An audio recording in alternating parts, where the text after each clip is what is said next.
د لفظ الله جل شانه د نوم د الله جل شانه د نوم لس پیدې دي. څوک چې دا کوي الله جل شانه ورته لس غټ غټ انعامونه او فایدې ورنصیب کړي. لومبنی دا چې څوک زر وارې لا اله الا الله وی الله جل شانه ورته یقین نصیب کړي، زبردست یقین. دویم دا چې د جمعې په ورځ د مونځ نه مخکې چې کله دی ځان صفا کی او ځان لا یوازیوالی کینی او دا کلمه ډیره ووایي نو الله جل شانه به ورته تمام مشکلات حل کی. کو هغه مشکلات د غروم راولې نه الله جل شانه به ورته آسان کړي. دریم نمبر فایده دا ده د کوم مریض د علاج نه چې طبیبان عاجزه شوي وي چې په هغه باندې اولستی شي نو ښه به شي، خو په شرط د دې چې د مرګ غوښې ورې نه وي. دریم نمبر فایده دا ده د هر مانځه نه پس چې څوک 100 وارې الله وی نو دی به صاحب بطن شي او د کشف خاون به شي. پنځمه فایده دا چې 6 ځله ولیکلی شي او ووینځلی شي او په مریض باندې وڅکلی شي نو الله جل شانه به ورته شفا ورکړي اگر چې د فیریانو اثر پې ولې نه وي. شپږم نمبر فایده دا د مسلمانانو چې چا باندې فیریان وي که نه او په یو لوښي کې دا کلمه ولیکي، په لوښي کې چې څو پیري مطلب دا کلمه راځي الله الله او هغه بیا وینځي او د هغې اوبه چې دي نو هغه په دغې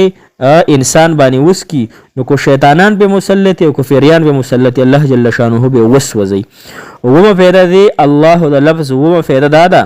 کوم کس چې د الله تعالی د محبت د وجې نه د الله تعالی ذکر کوي او شک نه کوي نو الله تعالی به صدیقینو کې شماري. اتم نمبر فایده دا د مسلمانانو رونو څوک چې د هر مانځه نفس وزله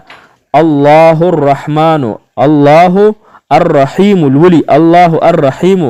د هغه نه به ایمان نه سلب کیږي او هغه د شیطان د شر نه محفوظ شي. نهم نمبر فایده د مسلمانانو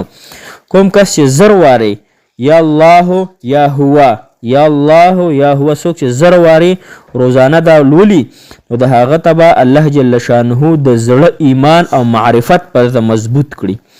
لسم اخیری نمبر فایده د مسلمانانو کوم کس چې د جمعې په ورځ د مازدیګر د مانځه نه پس